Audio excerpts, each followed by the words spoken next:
For many Malaysians, the day begins and ends on the road. Hours are lost in traffic, fuel, and tolls eat into monthly budgets, and owning a car has become less of a choice than a necessity.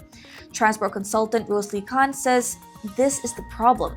Malaysia has spent decades building a system around cars, while public transport outside key urban corridors remains neglected. Rosli says Malaysia's public transport story is often framed as one of progress, new rail lines, bigger networks, and transit-oriented development. But he says that story is incomplete. It may reflect the Klang Valley and perhaps soon Penang, but not the daily reality of most Malaysians. State capitals such as Ipoh, Kuala Terengganu, Kota Baru, Kuantan, and Johor Bahru still lack integrated, long-term mobility plans. In Sabah and Sarawak, the gap is even wider. Rosli says this is not an oversight, it is a policy choice.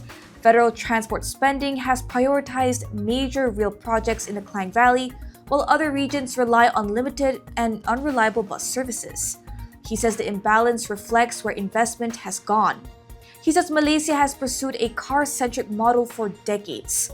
Car ownership was encouraged through national industrial policy, fuel subsidies made driving cheaper, and billions were poured into highways. But Rosli says more roads have not solved congestion. Instead, they have created more traffic, more sprawl, higher costs, and deeper inequality. He says this is not just a transport issue. It is a question of equity. Those who can afford private vehicles have mobility and access. Those who cannot, lower-income workers, students, young graduates, housewives, and the elderly are left with fragmented, unreliable, and often inaccessible public transport options. In many places, the lack of alternatives locks people out of economic opportunity. Rosli says the contradiction is clear. The government continues to spend billions on fuel subsidies while underinvesting in public transport outside a few corridors. He says Malaysia cannot claim to support the rakyat while forcing them into car ownership just to take part in daily life. So, what needs to change? Rosli says every state capital needs a fully funded and integrated public transport master plan. Federal funding must be rebalanced so cities such as Johor Bahru, Kuching, and Kota Kinabalu are not treated as peripheral. Fuel subsidies should also be gradually rationalized, with the savings reinvested into public transport. Malaysia must invest in multimodal systems, high-frequency bus rapid transit systems, regional rail and reliable commuter services, and first-last-mile connectivity with better urban design that supports mobility. Finally, demand management can no longer be avoided. Unlimited car ownership in dense urban areas is neither efficient nor sustainable.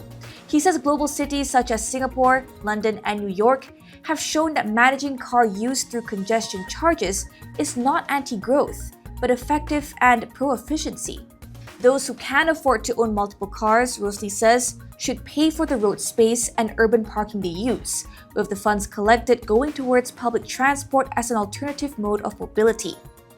For Rosli, Malaysia is not short of plans, blueprints, or ambition. What it lacks is the political will to confront an uncomfortable truth. A nation that concentrates mobility in a few corridors while leaving the rest behind is not developing, it is dividing. For Rosli Khan's full opinion piece, read Malaysia Needs a Public Transport Reset, only on FMT.